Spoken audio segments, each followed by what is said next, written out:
Sir मेरे घर में आते ही नहीं। क्यों सर? वो कहते नहीं या तू है या मगर आपको ताल्लुक है किसी चीज से? जरा सा भी नहीं है सर, सांप से भी नहीं है। नहीं, उससे तो बनता भी नहीं है आपका। लेकिन वैसे छिपकली, चूहा, इससे किसी भी चीज से नहीं। अच्छा, नेवर एवर। ये कैसे? सर मैं चूंकि अब तो शहर आ गया हूँ, लेकिन जबकि मैं गाँव का रहने वाला हूँ जी, तो रात को पानी लगाने के लिए जाते थे जब, बिल्कुल, तो हमारे यहाँ तो सांप हैं ही बहुत। तो क्या करते फिर, वो बूट पहने होते थे पक्के लंबे वाले, तो रात को जब जाते थे तो सांप तो अक्सर सामने आ जाता था। बल्कि सांप आपस से गला कर दे, परे हो जाता है, अबू जा रहे हैं,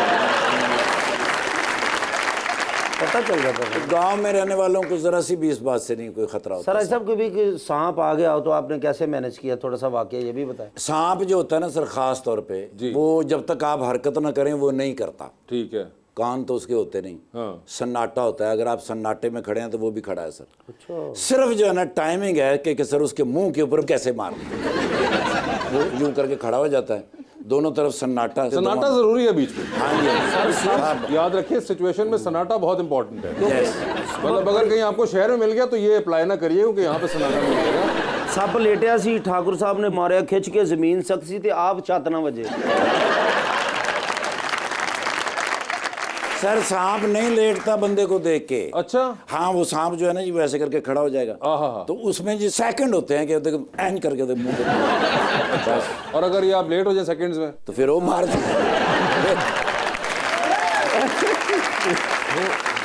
वेस्टर्न मूवीज में वो स्टैंड ऑफ नहीं होता कि ड्यूल पर गन्स लेके जिसने मार दिया टाइम पे वो। यस यस यस, लेकिन वो नहीं मारता सर। ठीक है। वो आप उसके यहाँ पर मारेंगे ना तो वो एकदम से बस फुड़ता। एकदम से पड़ोस सर बस कर दो, असल निकल आएगा हो तो बाज आओगे।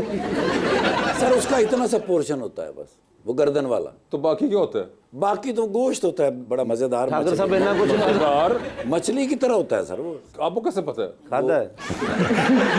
अच्छा, वैसे उसकी स्किन बड़ी अजीब सी होती है। मुझे याद है एकदम शूटिंग कर रहे थे मलेशिया में, तो शबीर जान साहब साथ थे, तो चलते शॉट में दिखा रहे थे कि कोयटा का लड़का है जो कि मलेशिया पहुंच गया, शलवार कमीज में, उस तरह वो जो खुले शलवार कमीज होते हैं और वो सीन है। तो चलते शॉट में कोई फेस्टिवल दिखा रहे हैं, अचानक शबीर भाई ने, मैं इधर मोड़ा एक्सप्रेशन दे रहा हूँ, कैमरा दूर लगा हुआ है, अचानक मोड़ा हूँ तो मेरे गर्दन पे उन्होंने कुछ रखा है। अच्छा जी। उन्होंने पाइथन उठा के ना मेरी गर्दन पे रख दी, और मैं यूं के शबीर भाई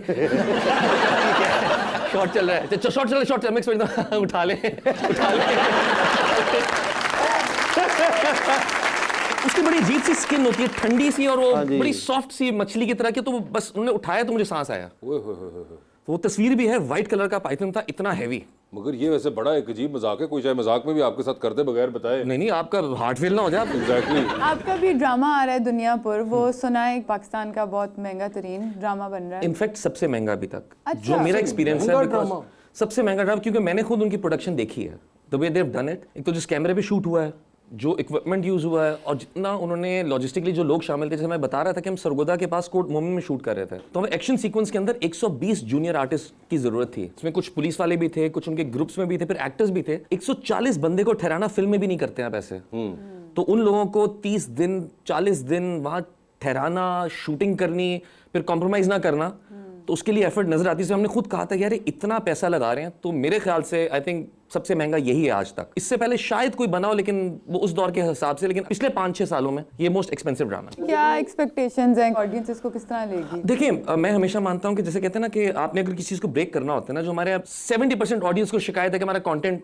वेरिएट नहीं करता, हम वही सास बहू बना रहे हैं, डिफरेंट वही एक कंटेंट बना रहे हैं। तो आई थिंक हम कोशिश कर रहे हैं कि उस नॉर्म को ब्रेक करने के लिए ना, आप एक जिस तरह लोहे को लोहा तोड़ता है तो आप मारते हैं बार बार, तो साल में ऐसी 1-2 चोटें लगनी चाहिए, ऐसी एफर्ट होनी चाहिए, क्या पता किससे वो नॉर्म ब्रेक हो जाए फाइनली। तो आई थिंक उस हवाले से it's a very good effort and it's a good drama. It has everything, it has romance as well, emotions भी हैं, एक फैमिली एलिमेंट भी है, सब कुछ है इसके अंदर, but on a bigger scale. और थोड़ा सा यानी हमने फ्लेवर चेंज किया थोड़ा सा। बड़ी जबरदस्त कास्ट है आपके साथ इसके अंदर, it's a very big cast. Like there is, we have Noman Ijaz, we have Manzar Sehbai साहब, सबाई साहब, खुशाल खान, रमशा, शामिल खान, हसन न्याजी, YBQ, यानी उसके अंदर हर कैरेक्टर के अंदर प्रॉपर एक्टर्स हैं। और आप उसमें पुलिस वाले प्ले कर रहे हैं? जी बिल्कुल।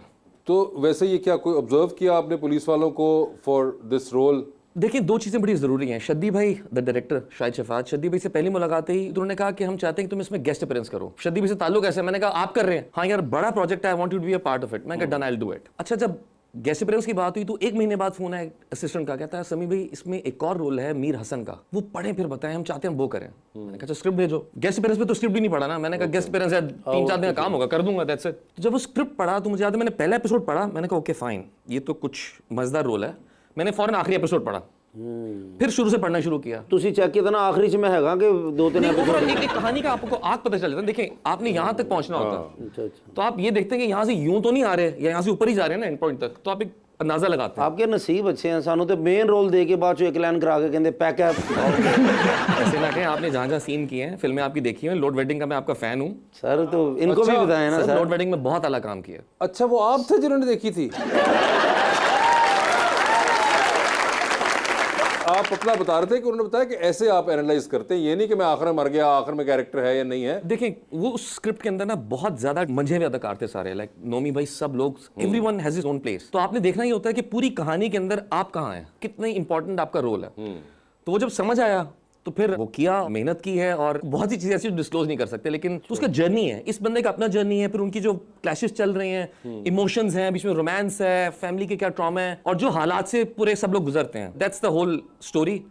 और मजेदार है और डिफरेंट तरीके से शूट किया शादी मैंने। आपने काफ़ी इंटरेस्टिंग बात की कि आपने स्क्रिप्ट पढ़ते हुए एंड पहले पढ़ लिया था, तो इससे कितना डिफरेंस होता है कि आप एंड पहले पढ़ लो और बाद में आप पूरी स्क्रिप्ट पढ़ो? देखिए एक्टिंग के प्रोसेस के अंदर ना आपको देखना जरूरी है कि आपने अपने कैरेक्टर को एंड में कहाँ लेके जाना है, बिकॉज वो प्रोसेस है ना। अगर आप यहाँ से फॉर एग्जाम्पल हार्ट बीट की तरफ आप जा रहे हो कि यार मैंने अच्छा यहाँ पे मेरा एंड पॉइंट ये है, ऐसा ना हो कि आपने आगे पढ़ा ही नहीं हुआ है, आप कैरेक्टर को यहाँ प्ले कर रहे हो, एंड पॉइंट उसका यहाँ हो, तो end should always be higher than the previous scenes. एक वो क्लाइमेक्स होता है ना, बड़ा होना चाहिए वो। तो आपको प्रोसेस पूरा होना जरूरी है कि जर्नी आप कैसे प्लान करेंगे।